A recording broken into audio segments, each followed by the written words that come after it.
everyone, and happy 1 year anniversary of Liberation Day to those who celebrate. The strategy team, of course, celebrated the occasion with our 2Q26 outlook titled Taco Trap. We all know that one taco is good, two probably even better, but once you take down three or four, it usually starts to hurt, and that's where the market is this morning. Today, we'll be focusing on the US and European markets with my colleagues, Zach Griffiths, our head of US investment grade and macro strategy, and Logan Miller, the head of Euro strategy. We'll make our way through market action in 2026 so far and how our thinking has evolved since last December when we put out our outlook. As always, please use the Q&A function to submit any questions that you may have. We will try to tackle those during the course of the webinar. And also, we have the emojis going. My birthday's on Monday. Send me a little emoji happiness. It's been a rough week. It's been a rough year. It's been a rough 12 months, but we're going to continue to try and put out great strategy content for everyone. All right. As always, we love to hear from the audience. And our first question is, what do you expect to have the largest impact on financial markets for the remainder of 2026? Is it the old Iran war, which people were optimistic about yesterday and not so much today? Private credit woes with tighter credit conditions, more headlines there today as well. AI disruption slash uncertainty, or is it the robust technicals? Can't stop, won't stop. Will continue to just keep spreads and risk assets relatively well behaved. You can go ahead and submit your answers now. I did a conference earlier this week up in New York for the broader Fitch group. And we asked a very similar question. Not surprisingly, of course, the Iran war was at the top of the list. All right, we've gotten almost 50% of the audience to vote. So I am going to go ahead and see what you guys have to say. All right, just like up in New York, Iran war with 59.3% of the audience. Second to that is AI disruption slash uncertainty, which surprises me that it's a little bit higher than the private credit woes, given the Blue Owl headlines this morning. And then apparently the technicals can and may stop with only 8.1% of the audience voting for those. All right. So let's talk about what's happened this year. When we were talking about this outlook on the strategy team, we admittedly really struggled for direction. And we decided to kind of take it back to the basics with the big three known unknowns. First, we have the Iran war, then private credit challenges, and AI disruption slash spending. Now, we use these to refine our views by assessing the potential timing, credit spread impact, or really risk on, risk off view, rates market impact, and then I think most importantly is we tried to identify the resolution, what would make things get better. For the Iran war, it seems like the timing is plausibly near term, perhaps within the next 4 weeks, though last night's presidential address didn't necessarily crystallize the timeline or end game, at least as neatly as the market was hoping. Our colleagues at BMI recently put out their updated base case view on the war, which is basically an extend to end scenario in which the conflict lasts basically through the end of April, meaning that the Strait of Hormuz is likely to be effectively closed for now, keeping that upward pressure on crude prices and interest rates, and I think leaving risk assets pretty vulnerable to continued repricing. Now, the second factor, of course, is private credit woes, which have escalated to start the year with a lot of headlines around redemptions, software exposure, and other asset write-downs. Again, this morning, Blue Owl is in the news, with Bloomberg reporting that funds are seeing 22 to 41% redemption levels.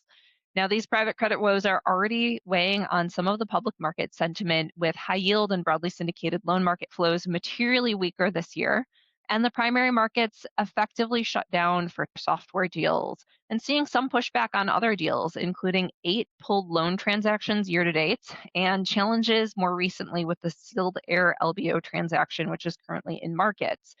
Now, unfortunately for private credit investors, the perceived remedy is lower base rates, and that seems to be effectively off the table, at least for the next few Fed meetings. Finally, we have AI, which had been until this year a source of almost unflappable optimism for productivity, investment, and support for risk sentiment. We see this as the longest term market driver with rolling implications as investors reassess the timeline for return on investment, try to figure out the reality of sector disruption. Is the SaaS apocalypse actually real? And understand concrete labor market impact. For now, we see AI as more of a headwind than a tailwind for risk assets. And I'm really curious to see the broader impact of the Claude code leak from yesterday, which the market has really generally looked past. But I think it could have more meaningful implications as Anthropic competitors now have an inside look at R&D, helping to quickly improve systems, but also calling into question some of the investments made in these different programs. Taken together, these factors left us pretty comfortable maintaining our risk off view with short term caution on rates markets, giving way to expectations for lower yields further out. All right. And on that note, I'm going to bring in Zach to talk about some of the recent market moves, especially from a rates market perspective. Zach, what has surprised you over the past month?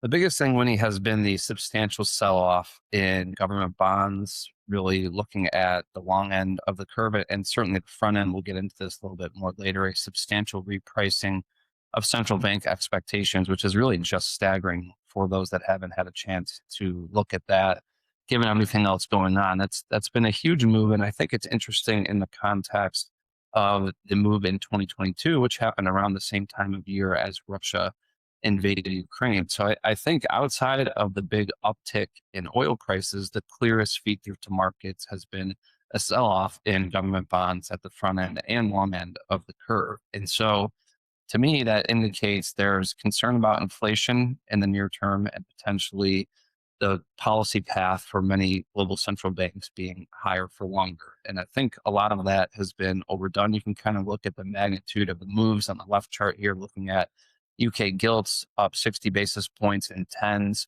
The US has actually been relatively resilient with a 38 basis point move higher. And I think it's interesting when you think about the three factors that we are focused on in terms of guiding our outlook going forward. The second two, private credit and AI disruption, had led to a meaningful rally in the 10-year, at least in the US, down to 394 before we had the war begin. And so I think it's interesting as we sort of balance those three core factors that come up at every client meeting we've done. And I think it's interesting, even as the war began, there was more concern in at least some of our meetings about private credit than the war itself. And so I think there are a lot of cross currents to consider. On the right chart, we look at some of the moves in various markets this time relative to 2022. And we normalize these moves by looking at 4-week changes, 12 period rolling window to kind of gauge where the biggest adjustments have been. You can see it's clearly this time around in government bond yields a little bit, in euro crossover, but those have been kind of the big points. And I think what sticks out to me is actually at this point in the conflict between Russia and Ukraine, equities had rallied very substantially. But we know that gave way to a pretty nasty overall annual move. Equities are down about 20%, USIG down 16%, high yield down 11% in 2022. And so one of the big differences to consider this time, obviously we had a huge increase in policy rates in 2022 in response to inflation. Are we going to get that this time? Our base case is no, but as we'll go through in more detail, we have increased our bear case stagflation light probability relative to what we saw coming into this year. So there are a lot of risks in the market, a lot of moving pieces. But for now, I think what sticks out is the big move higher in bond yields. We ultimately think that this is going to be a buying opportunity, but calling sort of a clear path to the war, which is kind of the big market driver right now, is certainly very difficult to do, Winnie. That is absolutely true. And I think really aligns with the client conversations that I've had where people are initially not trying to make big swings based on the war, but it seems like that conviction level is shifting pretty significantly with every day that it kind of drags on with no real clear kind of timeline for an exit. Logan, I would be curious to hear from you because, Europe has fairly recent experience with this energy commodity price inflation shock. How have market moves differed in the European markets this year versus the US? And I think maybe even more importantly, how does this current situation stack up versus the early stages of 2022 for the European markets? Yeah, I mean, Zach mentioned a lot of these sort of high level moves in rate markets. And I think certainly for Europe, that's also been the key trend. The biggest swings have definitely been in rates, particularly at the front end of government yield curves. This is, I think, obviously a direct response to the surge in energy prices that we've seen globally, with markets really reflecting the inflationary impact of supply disruptions. But if you look at, in March, OIS rate futures based on December contracts swung 85 basis points higher for the ECB pricing, and 105 basis points for the Bank of England. So these are really just enormous moves by historical standards, especially if you consider that just over a month ago, basically the expectations were that the ECB was comfortable at a neutral 2% rates, and the Bank of England was actually poised to begin cutting rates this year. More on sort of that later, but I think why sort of the knee jerk reaction. Again, it's been a bit more pronounced in Europe relative to the U.S. I think a couple of things here. So one, Europe is definitely structurally more vulnerable to the energy price shock in the Middle East. The Eurozone in aggregate, including the UK, is a net importer of energy. So in many ways, obviously, the economy here are basically price takers. And so supply side shocks are really difficult for European governments and corporates to maneuver. The longer the supply and demand imbalance persists, the longer it takes to recover. And then something that we've been going back and forth, Wendy, is that stagflation risks feel increasingly like the reality for Europe. Baseline consumer prices are still elevated by historical standards. We're just coming off of sort of a cost of living crisis, and then core inflation has continued to prove sticky, both for the euro area as well as the UK. And so that cost of living crisis seems to be spiraling with rising energy costs. As a result, we're definitely seeing some evidence of outflows from European IG and high yield funds, although the magnitude of those outflows have still been relatively sort of orderly compared to what we saw back in 2022 up to this point. So I think it's right now it's indicative of price sensitive investors sort of selling rather than more of a liquidity issue in the market. You asked about sort of how it stacks up when you compare it to 2022. History obviously doesn't repeat itself, but it often does rhyme. I think the threshold for higher yields and fixed income within Europe is actually probably a bit higher today versus 2022. So I think the likelihood of another rate shock is quite limited. I think portfolio sensitivity to duration is much lower nowadays than it was 4 years ago. And also, just given where we are in terms of yields, there's a much better kind of carry proposition to absorb, higher rates from here.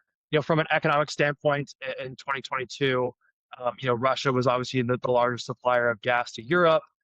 Now most of Europe's gas actually comes from the U.S. and limited sort of exposure directly to the Middle East. So, if you look back at 2022, the swings in European nat gas prices, which we'll have on sort of the next slide that we'll get to, but those swings were extraordinary, and sort of the business disruption from Europe splitting from Russia was really enormous.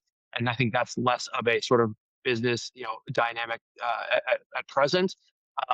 Also, I think fast forward to today, fiscal policy has already been loosening in Europe, whereas in 2022 was actually getting quite a bit tighter.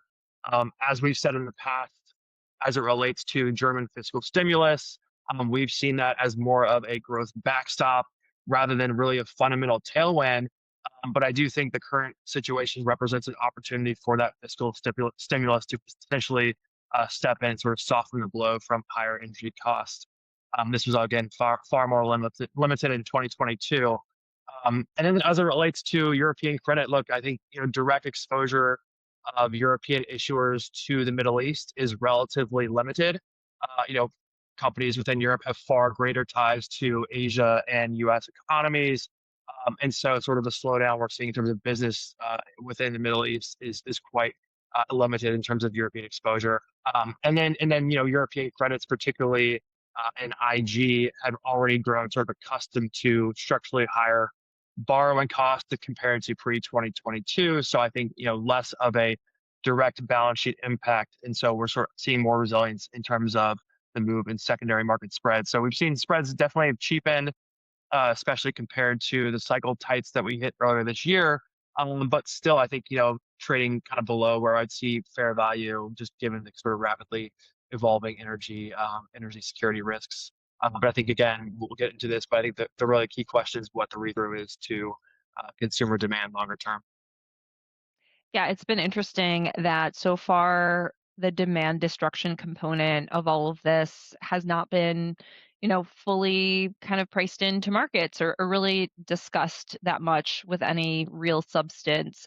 So, kind of on that note, we would love to hear from the audience what your expectation is for the next Fed policy stance adjustment. Is it that they're going to hike rates, cut rates, ramp up T-bill purchases, which are currently at $40 billion per month, or shift to shrinking the balance sheet? All right, people can go ahead and vote. I'm looking at the WRP screen right now, and markets are pretty placid on any sort of move from the Fed from a hike or cut perspective, with pretty much nothing priced in until midway through 2027 when we get to about 15 basis points of rate cuts priced in. Now, we're not skewed to that kind of rate hiking environment, which is what is being priced in for the ECB right now, which I find absolutely fascinating. All right, let's go ahead and see what our audience thinks about the Fed and its next move. Okay, rate cut still reigns supreme at 41% of the audience. Second to that is ramping up T-bill purchases, which I think is interesting, just given kind of the functioning of the broader financial markets and financial system. Then we have a rate hike at 21% of the audience. And then lastly, shifting to shrinking the balance sheet at about 16% of the audience. So, Zach, I would be curious to hear from you. What do you make of the recent central bank repricing and the audience responses? Yeah, in short, Winnie and Logan sort of stole my slide here or my chart on the left with some of the repricing stats, but I would say at least in the U.S. we are sellers of this dramatic repricing, and so we are still in the rate cut camp later this year. We have reduced our call for 2026 to one cut from three cuts. And so that's a big move, but I would say that that's more of a timing consideration. I think one of the clearest points we want to make with this outlook is we think the threshold for policy adjustments in the near term is very high, particularly for the Fed. I think it is higher. The threshold is higher for a rate hike than a cut, but I think a move in either direction is quite unlikely in the near term, given the amount of cross currents at play and how much headline inflation is likely to rise with a lot of uncertainty about what it means for core inflation. And we'll get into some of our views on that a little bit later on. But for now, thinking about the market pricing, just how dramatic it's been, it's wild to me to think that we were pricing pretty dramatic cuts, particularly for the Bank of England and ECB. That's moved to hikes for the Fed from, maybe about 60 basis points of cuts to none today. Now, there is a lot of uncertainty. I think where we stand out from the consensus is this continued concern about the labor market. And I guess we'll talk about that in more detail later. And if we are correct there, I do ultimately think that that's what the Fed would be forced to respond to. But the odds of a policy error now, given this expectation for labor market weakness, is much higher, as the Fed is unlikely to be able to respond proactively or even in a quick reactionary fashion, given these cross currents to the inflation backdrop. And I would highlight, coming into this period, I think there were already some concerns with respect to core inflation, not related to the supply shock or the energy shock from the war. So it's a very challenging job for the Fed. I think it's only gotten more difficult. When we think about how the Treasury curve has reacted, you can see here at the very front end in the middle chart, it's all been breaking inflation. At the back end, it's all real yields. Now, I think it's interesting to consider, what does that mean? Are we seeing a repricing of growth higher, pushing real yields higher. That's unlikely. I think that's more of the fiscal concern side being priced in. With 10-year real yields around 2% in this uncertain environment, that seems like a great buying opportunity to me. I don't think you're going to see a huge drop in break-even inflation expectations, but that sell-off in real yields is what we think is really attractive, even all the way out to the very long end of the curve. And in the near term, I'd say one concern that we have about our call for lower yields and wider spreads coming to fruition is you have the 10-year treasury trading more like a risk asset. You can see this in the slide on the right, looking at 20-day rolling correlations of changes in the 10-year treasury yield and S&P 500. When they're positively correlated, that means that equities and treasury yields are moving in the same direction, and vice versa. And so when you think about, when we have positive news with respect to the war, we have yields fall and equities rise in terms of both asset classes rallying on optimism with respect to the war. And so I think that's kind of a headline risk to sort of our more strategic call actually playing out in the near term. So I think considering all of this together, it's going to be a bumpy path to this lower yield and wider spread call that we have. And that's only grown, I think, more apparent over the past several days, even over the past several hours. So that's kind of how we're thinking about this big repricing, how it's impacted the treasury curve, where we think that creates opportunities, but we're not ready to hit the all-in buy button at these levels, as we think that there's probably still some choppiness in markets for the next couple of weeks with respect to war pricing. All right, Zach, I'm going to put you on the spot. What is your hit the buy button? Is it 4.5% on the 10-year? 4.75? Need to get to 5%? I mean, I feel like we're close. So I think a month ago we did an update and I said 4.5%. I'm sticking with that. I think intraday we hit 448 on the 27th, and we're down pretty substantially from there. I think if we kind of chop our way up to there again, that I'd be looking at that as a pretty attractive entry point. Maybe even more important is that real yields are above 2%. I think we peaked at 210. I think that's a great buying opportunity, assuming that the conflict does not dramatically worsen in terms of spreading regionally and things with the strait. So obviously that's a huge caveat, but I think it needs to be made to consider just what kind of backdrop leads to a buying opportunity versus a kind of hand buying situation. That multi-trillion-dollar question of when is this conflict going to resolve and how. So Logan, I'm going to turn back to you. You came into this year with a bit of a contrarian view, I would say, on bond yields going higher. Are you a buyer of ECB rate hikes actually materializing this year? I mean, it's a pretty aggressive repricing. And I know you kind of touched on it, but like just the broader macro backdrop within the Eurozone, how is that evolving? Yeah. So, I think there's definitely a risk that the Middle East situation kind of continues to spiral and it becomes more consequential for Europe, particularly on the inflation side. I mentioned earlier, but if we look at sort of gas prices as an example, we're clearly seeing some upward pressure. But to this point, it's definitely not been a complete shock like we saw back in 2022. So I think there is a little bit of sort of leeway and running room for central banks to sort of see this out and see where the direction this actually ends up going. The caveat there is, the ECB was definitely, I think proactive back in sort of late 2024, early part of 2025, in terms of cutting rates ahead of U.S. tariffs last April. Really to sort of stave off recession concerns, and I do think they would be willing to sort of go the other way to prevent, renewed inflation pressures. You have to recall that, the ECB's kind of sole mandate is price stability, unlike the Fed, which is focused on, max employment and price stability. So that's sort of, to me, I do think the path of least resistance is at least a 25 basis point insurance hike by the ECB. But I do think policy is going to be quite nimble, and really it's going to depend on just how long energy prices remain elevated. I do think in terms of the market, the market's already done a lot of the ECB's job in terms of projecting tighter monetary policy. So I think the market can handle a 25 basis point rate hike. I don't think it's that big of a deal. Um, I think more importantly, the risk is that, bond yields and thus, corporate borrowing costs remain elevated as growth prospects appear somewhat weaker as a result of that potential demand destruction that sort of we talked about earlier. That's where I see sort of the risk in terms of the market.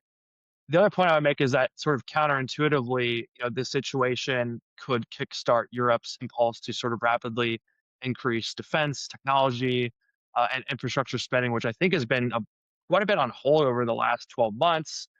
I think this is particularly true if President Trump's language around NATO actually materializes, and we continue to see a decoupling between US and Europe's economies.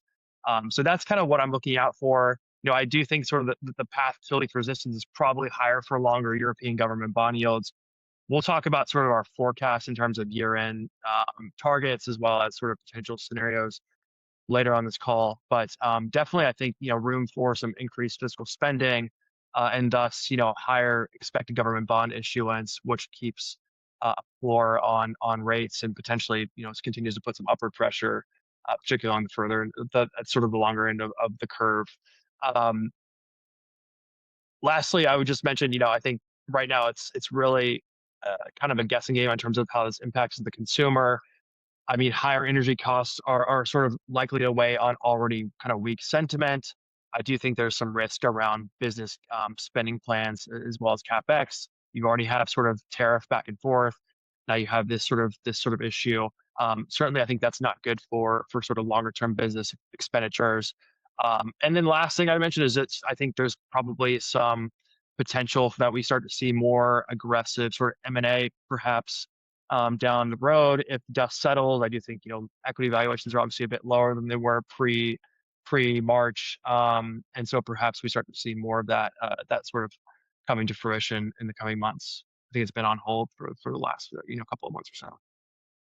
Yeah, absolutely. It's not been as on hold in the U.S., but I would say that the M&A down the risk spectrum has not nearly materialized to the extent that people were anticipating, and seeing some pushback in the LevFin primary markets is putting a little bit of a lid on that in the U.S. in the near term. So, Zach, we have a question from the audience on how the Fed is going to balance between inflation and employment. Looks like inflation will end the year around 4%, whereas the economy seems to be slowing down. How is the Fed going to balance between curbing inflation and keeping unemployment numbers in check? Zach, what say you? Yeah, it's a difficult situation. And to us, ultimately, we think that the labor market is going to become evidently more of a problem in, let's say, around the middle of this year, maybe second half of this year. And sort of with that, you get this disinflationary impulse. And I think that this shock to energy prices probably contributes to that. I think our expectation for a slowing in consumer spending, we've been hearing for over a year now from our consumer and retail team that there is fatigue, there's value-seeking behavior, and we have this K-shaped economy where certain households are in pretty rough shape and others are propelling growth and keeping the economy going. I think that some of those households that have been the engine of growth are coming under attack, perhaps from a labor market perspective, from AI. And I think that some of this low hire, low fire environment that markets seem to have grown very comfortable with is unlikely to last. So I think clearly we're in the camp that it's going to break to the downside. We have the unemployment rate rising to 4.7% in our base case, with monthly job gains averaging something in the low double digits this year. I still feel like the 92,000 job losses we had in February has generally been underappreciated by the market, given everything else going on so far. Obviously, we'll get an update on the labor market tomorrow, but ultimately, we do think that the labor market is going to force the Fed's hand. And when I think about what is happening in terms of headline inflation, the old adage that the cure for higher prices is higher prices. If you look at various forecasts of what the recent developments mean for headline inflation, it's clearly higher, but some estimates of core inflation are in fact lower. And so, the last chart on this slide looking at changes in various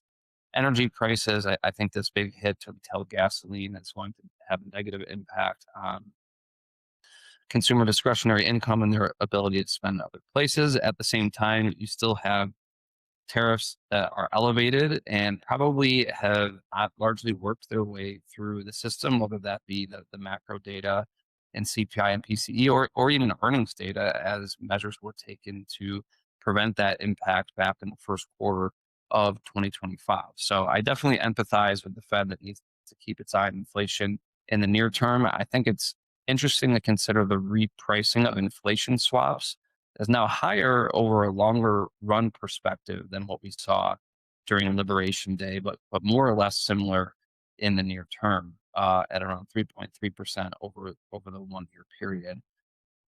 So ultimately, we do think that the Fed responds more to the labor market, which looks pretty weak. If you look at this slide here, non-farm payrolls 3-month moving average, I think is around 6,000 jobs. We've had this curious balance where we've had job openings come down very substantially, and we're right around one job opening per unemployed person. We just recently did a podcast with Indeed's Laura Ulrich. I think she had some great perspective as a labor economist on what we're seeing in the market today and the impacts of AI. We're still concerned about this timing mismatch in terms of companies adjusting their capital spending more toward tech and away from labor, a mismatch between that, which is happening now, and realized productivity gains, which may not be as evident yet as companies are assuming. And we think that is the U.S. households that have been driving growth are most susceptible there. The other curious situation that we have in the labor market is the rising unemployment rate over the past several years, with jobless claims more or less unchanged since late 2021. I think that probably you're seeing some funkiness in these numbers as a result of the big drop in labor supply and drop in net migration into the U.S., but we are keeping an eye on jobless claims as potentially a consideration as to why maybe we're a little bit too concerned about the labor market. But again, as with many of the things we're discussing today, there are a lot of cross currents. On balance, though, I think there's a lot of comfort with how well the economy's performed over the past couple of years. And I think about the uncertainty from the war, the uncertainty from tariffs that are still changing. I believe there was an adjustment made to aluminum tariffs yesterday and the impact that has on business spending. We think growth is likely to come under more substantial pressure than what you see priced into markets, what you see in the consensus. And so that's a differentiating point that we've had since the outlook, and we're sticking with even after considering all of the latest development with the war and otherwise. All right, a lot of moving pieces there. I was actually just looking at the Atlanta Fed Now GDP forecast for Q1, and it's at 1.9%. It's kind of been steadily coming down. And what I think is interesting is the City Economic Surprise Index for the US has actually kind of risen off of last year's levels. So some of the economic data have been coming in higher than expected. So I think there's this kind of dislocation between people expecting continued broad-based economic growth, but then forecasting the actual indicators, people were a little bit too low. And so trying to marry those things up, I think has really been very difficult and also informs a lot of the investment decisions. Right now, I'd like to hear from the audience again, where do you see the greatest opportunity following Iran war repricing in the US? Is it in the Treasury market with the 10-year yield up 38 basis points? Are we liking US IG credit with spreads about 5 basis points wider since February 27th? US high yield credit with spreads about 18 basis points wider. The old broadly syndicated loan market, which repriced a little bit more in the Iran war, but had repriced significantly leading into it. Or should we just be buying equities because we got a Trump put, we got a Fed put, we got all the puts? I'm going to give the audience a couple more seconds to respond, and then we will have to see what you guys have to say.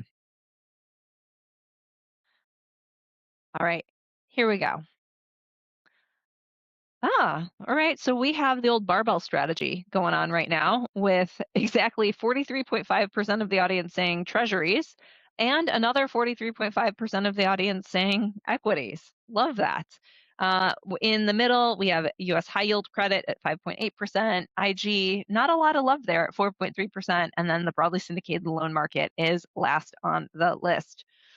All right, so what does this all mean for our core forecasts? We truly tortured ourselves with this decision. It's also in our outlook that we put out. Forecasting is never easy, but it seems to really get more difficult by the day, by the quarter. Zach and I were discussing why do we do this to ourselves every quarter. I think that the biggest takeaway in this forecast table is that we reassigned our probabilities across our three different cases. First, we took the immaculate disinflation bull case scenario down to 15%. We had initially been at 30% for that. And we took the bear case scenario to 30%. We had been at 15% for that. So effectively flip-flopped the risk on, risk off balance. Within this, as Zach mentioned, we did in our base case take our 2026 Fed cuts down to 1. We had been at 3. Honestly, I still think 3 could happen.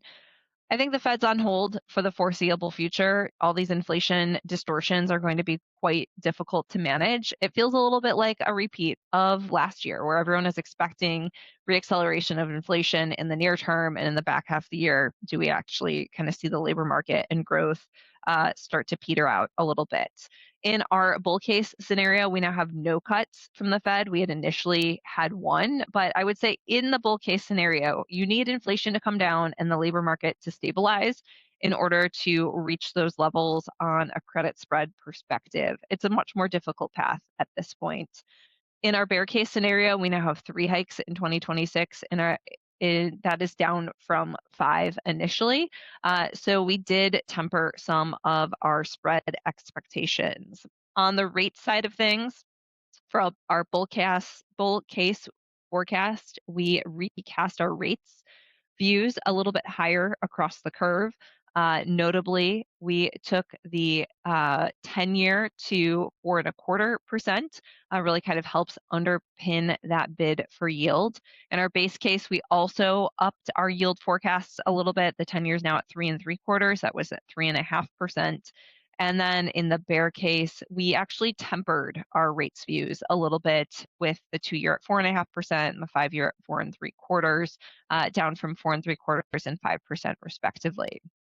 For corporate credits, it's in IG, with higher yields continuing to draw capital into higher quality fixed income. We did tighten up our base case spread forecast to 110 basis points. We had been at 120 basis points. We have continued to see very resilient inflows into US IG, even amid a lot of this broad-based volatility, as that demand for high quality yield has remained quite consistent. I would urge everyone to take a look at our US investment grade fair value model, which kind of explains why spreads have been so sticky. In fact, that fair value model would point to tighter spreads than where we actually are right now. Not to say that nothing can go wrong in USIG, as we do have some fundamental credit concerns, but I do think it's important to acknowledge that the elevated yield environment has actually been quite supportive to IG. With this, we also took our new issue forecast up slightly to 1.5 to 1.6 trillion. So we have a $1.55 trillion kind of point estimate there. We had been at 1.4 to 1.5, so not a massive increase. And we are really balancing that outlook for wider spreads with the robust primary market activity to start the year. We have a lot of cash sitting on corporate balance sheets. I think there's been a lot of proactive refinancing activity. Refi actually is the highest use of proceeds on a percentage basis of new issue mix this year in IG, which I think is a little bit surprising because people were really expecting that AI investment trade and M&A financing to be the big drivers of primary market activity. We also upped our bull case issuance forecast to 1.7 trillion from 1.5 trillion. For the high yield markets, we narrowed our base case spread target to 400 basis points from 450. We have this updated yield forecast that provides some degree of support to higher quality, high yield, but it, of course, may prove challenging to lower rated segments, which, to be honest, I think has already been the case for the past few years. With 2025 triple C's underperforming double B's pretty significantly. We also think that high yield is reasonably insulated from some of the software and tech concerns. And we also upgraded high yield energy to outperform as those higher beta energy issuers are likely to benefit from an updated price deck of $75 barrel of oil per our head of energy, Chaz Johnston. Um, for high yield, we also tightened our bear case spread forecast to 500 basis points from 600 basis points as we kind of tempered our Fed rate hiking expectations, which we find to be a little bit more supportive. Finally, on the broadly syndicated loan market, this is, of course, where we continue to see the most pressure. While BSL fund flows have actually been a little bit more stable this year than for high yield, and a lot of that relates to CLO flows, our more medium-term rates view is, I would say, likely to be a bit more challenging if base rates fall, kind of cap returns, and we also continue to see some of these fundamental challenges within the loan space, which is still objectively kind of weaker in fundamental quality and also aligned to some of these sectors that are really in the crosshairs right now. With this, we took our base case BSL price to $92. We had initially provided a $94 price target. We hit that level already. Now we're trading a little bit below it, so we had to recast that. We also took our bear case price level to 85, down from 88. We do have a couple of questions on some of these topics. First is any updated thoughts on BDCs and private credit? News today of huge blue owl redemption requests. Yeah, this is a great one. And we had put out a recent BDC primer. In our 2026 private credit outlook, we did highlight risks to private credit, seeing it as less of a potential support of liquidity across the leveraged finance markets. As we've seen spreads tighten up quite significantly, base rates have come down from kind of the peaks. And I think most importantly, we have a lot of private credit alignment to sectors that are very much under pressure right now. Now, when we think about the distribution of private credit investors, BDCs are a relatively small portion of that kind of broader direct lending universe. But of course, like we know with the public markets, even that kind of smaller component of retail, when you have these massive inflows and outflows, can prove quite problematic. Right now, our most kind of direct concern is that we are going to continue to see pressure on the other leveraged finance primary markets and liquidity start to dry up there as the private credit markets had been such a strong liquidity backstop in other instances of public market volatility, especially in 2022 and 2023. This, I think, is going to just kind of lead to a broad-based tightening of credit conditions, which is one of the reasons we are continuing to be a bit more risk off. I do also want to highlight that our head of banks, Peter Simon, is currently actively getting very up to speed on the BDCs. So we will continue to have BDC coverage ramping up on the CreditSights side. And then, of course, our colleagues at LevFin Insights do a tremendous job of covering all of these headlines. So if you're not getting their news flow, definitely reach out to your sales rep because they have some great insight into it. We did put out a podcast on BDCs and private credit last week, the week before. It was relatively recent. With Andrew Headland on the LFI team. So that is a good listen. Zach, I'd be curious to hear from you on this audience question. Are some segments of high quality IG more investable than US Treasuries? The old negative spread conversation that comes up quite frequently when we see these rates market kind of backups.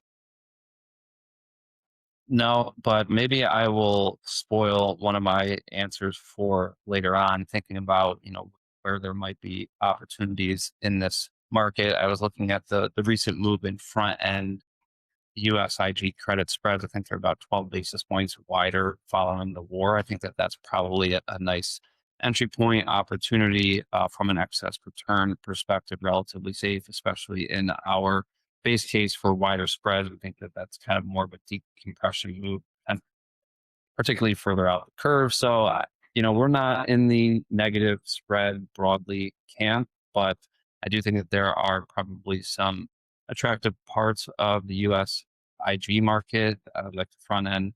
Now, from an excess return perspective, total return, I think this big sell off in rates also creates attractive opportunities even further out the curve, as I've mentioned before. So, not negative spreads, but definitely some opportunities out there. All right, we love an opportunity. Logan, let's move on to Europe. How are you thinking about the outlook for European credit markets, IG and high yield, given the evolving backdrop? Where could things go wrong? Where are opportunities? Well, what are you thinking? Walk us through the forecast table. Yeah, sure. So I think the overarching theme in terms of our recommendations has been that we've been quite defensive. We came into the year with a market weight recommendation on Euro IG versus an underweight on European high yield. I think right now it's probably still too early to really make a big overhaul to our recommendations. I don't think spreads have cheapened up enough to get us really constructive on valuations.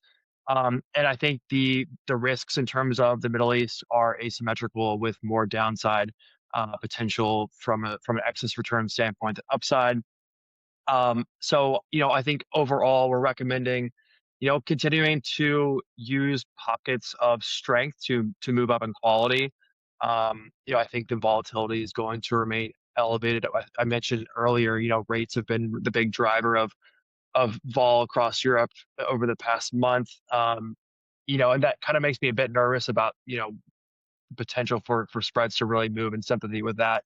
And we start to see, more pronounced kind of spread widening. That being said, we are kind of sticking with our initial year-end 2026 spread forecasts, which we are nearly at. And so we kept European IG spreads at 100 basis points by year-end. For European high yield, we have 350 basis points pegged in. So again, kind of modest widening from where we are today. And then a bit of a wider spread target on sterling IG at 115. But no reason really to think that we should be changing that quite yet. I do think the path in the very near term is probably wider before tighter. I would get more constructive on valuations if IG was at about 120 basis points. I think that's probably a good entry point, and 400 basis points for high yield. So still quite a bit of ways away from where we are trading today. Before I would look to really kind of change my sort of recommendations for Europe. Um, in terms of sort of scenarios for 2026, I think the base case for us is higher for longer inflation, but inflation that is not out of control, coupled with sort of sluggish, slow economic growth that we've continued to see over the past couple of years, but no recession. And so with that, I mentioned earlier, I think, the ECB probably hikes rates by 25 basis points as sort of affirmation to the market that they're being proactive in terms of, staving off inflation. I think we could probably see that as early as the 30th of April meeting, but then probably remains on hold thereafter. And so I think, the 2-year boon probably comes down a bit from what we've seen in recent months. Conversely, I think the curve steepens out further out the curve. We see the 10-year boon ending the year around 3.25%, which is up about 25 basis points from our initial kind of bearish 3% target coming into the year. So again, continuing to see, expecting to see higher for longer, long-term borrowing costs with gear.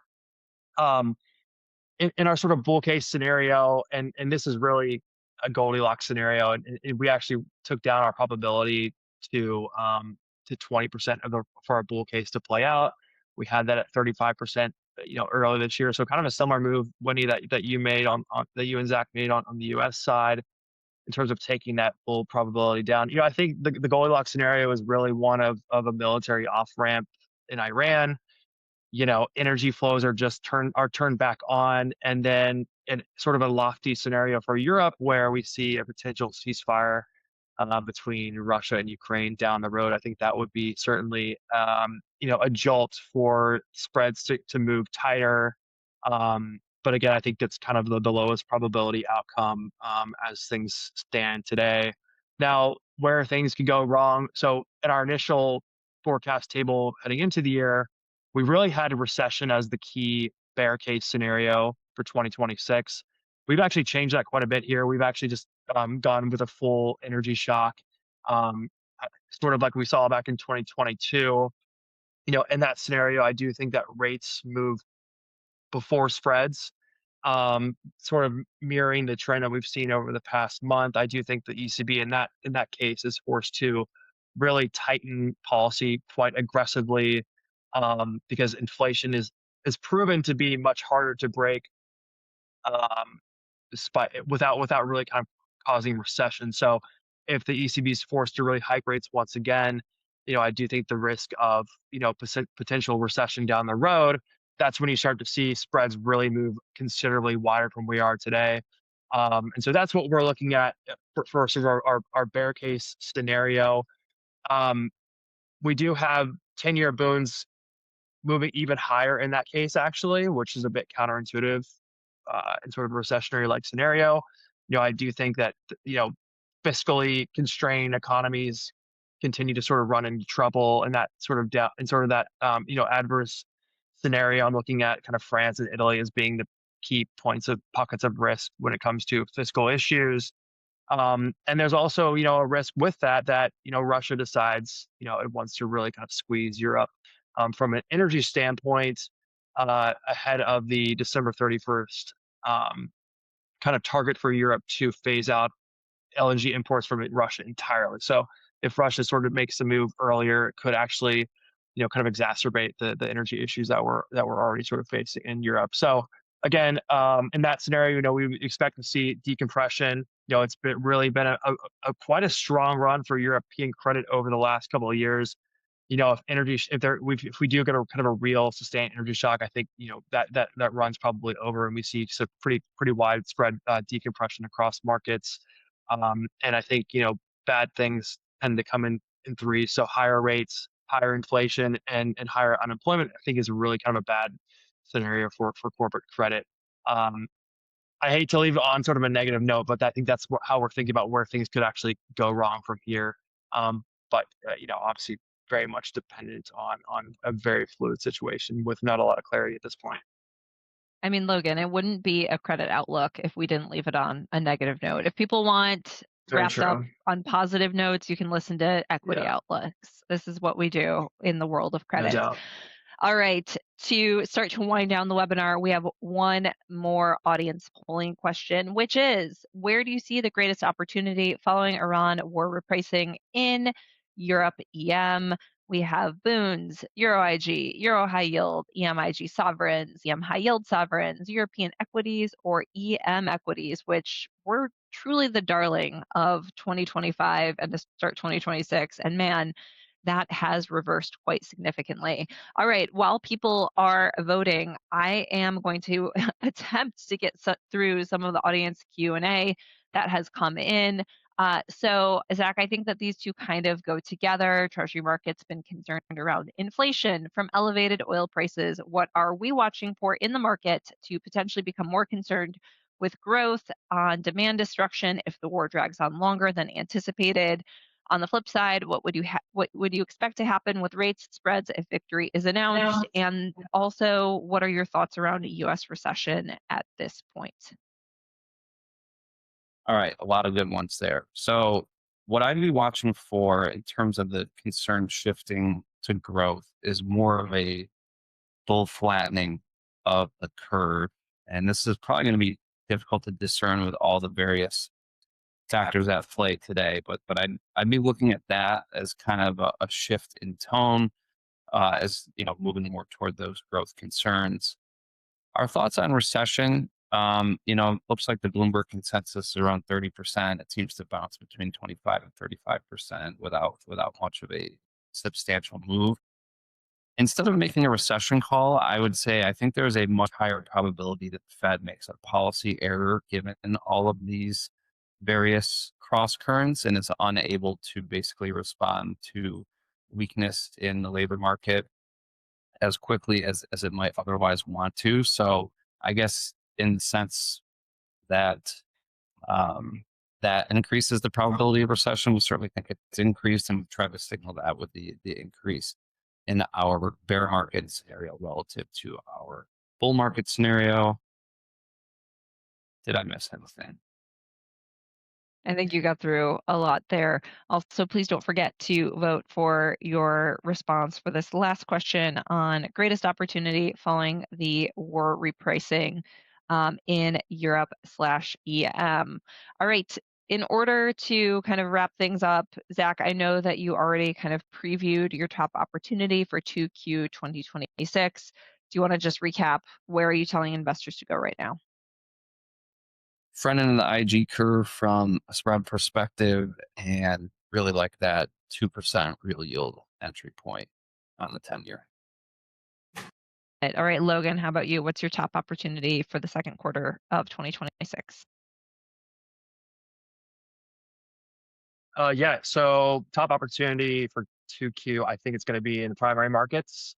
Um, it's been a bit of a kind of a downshift in terms of volumes we've seen over the past month or so. I think there's going to be a ton of pent up issuance needs that need to come tap the primary market. So probably likely to see higher new issue concessions. I think that's a good opportunity for investors to get some exposure to some higher quality names that are actually able to issue in this market, kind of regardless of risk sentiment at some cheaper valuations that we've seen compared to what we saw sort of earlier this year. So that's my top opportunity.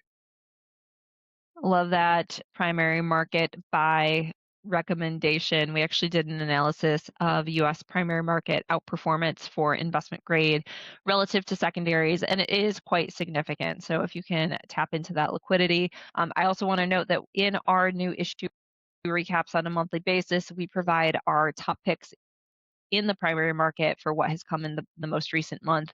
So those are a great resource. My top opportunity for the second quarter is the longer dated double Bs, trading at a nice little discount at this point. In fact, if you look at year-to-date performance, double B spread widening has outpaced single Bs and triple Cs on an index basis. So while it has been risk off, it has been proportionally more risk off for double Bs than lower rated segments. And in our base case scenario for 2026, double Bs outperform pretty nicely, and always love when you can buy things at a discounted dollar price. All right, so let's wrap up this call. I want to mention that we will be having an Asia webinar hosted by Zerlina Zhang, our head of Asia strategy on the strategy team, next week, April 7th. That's at 3 p.m. Singapore time. So any of you insomniacs can tune in for the live version. There will be a replay available on the website and our YouTube channel shortly thereafter. As always, please reach out to us with any questions that you may have. We will follow up with you if we did not get to your question today. Thank you so much for submitting them. And finally, thanks for listening. Stay safe, stay steady. Happy Passover, happy Easter to those who are celebrating. And thanks as always for joining another CreditSights webinar with the strategy team. And with that, we will wrap it up.